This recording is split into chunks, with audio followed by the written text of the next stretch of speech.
This episode is especially close to my heart because I'm about to become a mom myself, and I can't think of a more meaningful way to celebrate Mother's Day than by learning from one of my favorite animals of all time, the Florida manatee.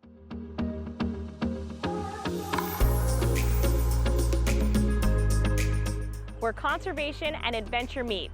Wild places, wild creatures, wild about planet Earth. We are Bush Wild.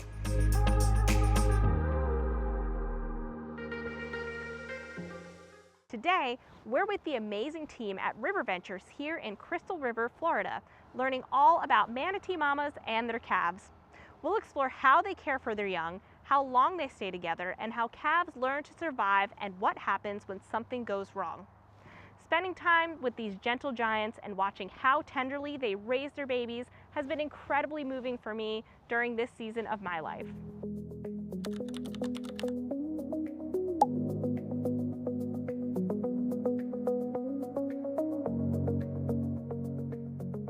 Manatee Snorkel Day.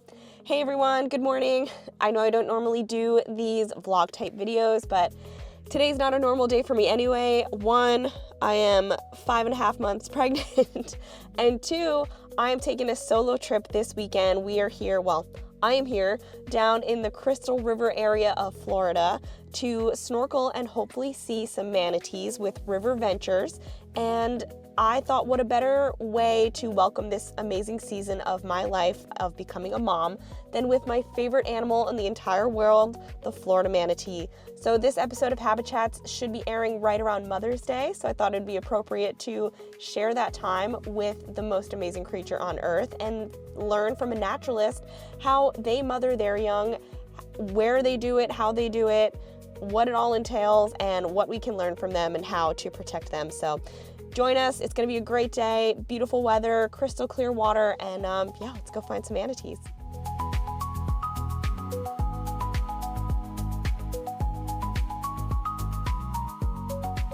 So today we have a super special Habi-Chats with River Ventures and our boat captain JJ talking all about manatee moms and their calves. So this is a really exciting season in my life. I'm expecting my first little calf here. Yeah. So I thought, what better way to enter this next phase of my life than alongside my favorite animal in the entire world, the Florida manatee. So I took some of JJ's time to hear all about his experience and how much time he spent alongside manatees and moms and calves and learning their dynamic, and he's got some really great things for us to learn and share and figure out how we can keep them safe and how we can learn a thing or two about being a mom. So my name is Jeremiah Johnson. I've worked at River Ventures the last 10 or 11 years as a boat captain. I started as a swim guide actually for 7 years, and I've been driving as a U.S. certified boat captain for the last 7. All right, JJ, so to start us off, I want to learn all about the gestational period of a manatee. You know, I'm half-baked here at I love it. just about 21 weeks or so. I know manatees, they go through that a lot longer than I do. Can you tell me a little bit about that? Yeah, so gestation period for mama is about 12 to 15 months. Ooh, bless her. Yeah, longer than us for sure. Closest living relative are elephants, and very similar gestation period for them. Babies born 30 to 50 pounds. We'll drink milk from mom right away. Okay. You know, that's kind of instinct right away. They're pretty floppy when they come out, and uncoordinated, clumsy, but they'll, drink milk from mom right away. Over the course of a few weeks, maybe a month, they'll start to see mom eating grass, not knowing what it is, but starts to imitate mom. Sure. And we'll start eating grass alongside with mom. Still nursing the whole time. Okay. Ultimately, we'll grow over a pound a day the first year. Wow, so introducing some solids Yep. in the first few Makes months. a big difference. So they grow quick. once they come out, does mom, and you said they're kind of floppy, does mom take that initiative to bring them to the surface for their first breath there? For sure. A lot of times baby will hug up on top of mom. Mom's going to come up and keep that baby at the surface initially. Okay. How often are manatees having babies? So if a mom already has a baby, she's not going to go into that estrus, that heat, until normally that baby is gone. In this area, the west coast of Florida, Crystal River area, the scientists say babies are sticking around anywhere from 1.5 years to about 3 years. Okay. There's a lot for mom to teach them in this area. They're going from saltwater to freshwater back and forth. So there's more. So typically a mom in this area is going to have a baby every 2 to 5 years. Okay. It's all about teaching. So mom is showing baby through experiences what to do, where not to go, what's the good food, the bad noises, the warm water, the cold water, stuff like that. And it's all through experiences. They can't talk. They do have little squeaks, little high-pitched squeaks Is that that a they'll. frequency that we can hear? They say we can hear it better when it's mom and baby. Okay. Apparently, as adults, as they get a little bit older, it's changed the frequency and you can't hear it as well. Okay. But it is specific to each mom and baby. Baby knows mom's sound, just like us, right? Yeah. You say, You know that cry. Yeah, for sure. As the baby gets older, a kind of cool thing, they start to explore more, right? More and more adventurous and brave to get a little farther away from mom. Yeah. Baby's gonna squeak, "Mom, where'd you go? Where'd you go?" Mom squeaks back, and baby comes running right, swimming right back. Interesting. Oh, they always know. Today, I learned a little bit more about manatee eyesight, and compared to us or maybe other marine mammals or mammals in the wild in general, their eyesight is not fantastic in terms of the distance that they can see. So when baby does start to get a little bit further away or maybe out of mom's line of vision, is there a way where she does know or can tell where the baby is? I think mostly figuring out where the baby is from farther away is those high-pitched squeaks. Okay. But those little hairs, just like they're a mammal, just like us, so they have hairs all over their body. They're called vibrissae, or vibrissae. Furry basketballs. Yeah, exactly. And they're super sensitive. I mean, all their hairs all over their body are more sensitive than like dog or cat whiskers. Interesting. So they can feel, as they're swimming up, they can feel the ripples coming off of a rock or a pontoon or baby and kind of know. It's amazing for being very poor eyesight. They say about twice as bad as a legally blind human. Wow. Oh, I didn't realize it was that bad. They can Whoa. still maneuver, and they'll be coming up on something and go right under it. They know kind of right where they are. And is there a time of year where it is manatee breeding season, or is this an all-around whenever mom gets to it sort of? It's kind of whenever it happens. Okay. Manatees, they're not picky. They kind of mate with whoever, whenever. Okay. So babies are being born year-round, which is cool. And this being the highest concentration of manatees in Crystal River in Florida, we see a lot of mama babies, which is awesome. Now, if the baby's born in the warmer months, spring, summer, that first month or two is super important for survival. Higher chances of survival. Okay. If baby's born midwinter on a cold streak, it might not be able to handle the cold that first month sometimes. So, Interesting. but year-round, they're not picky. Year-round. That's awesome. Okay, so we want to know, when you spot a calf out in the wild with mom or just, slightly away from mom, what are some signs, both physically and behaviorally, that you're observing that tells you this is a healthy calf? For sure.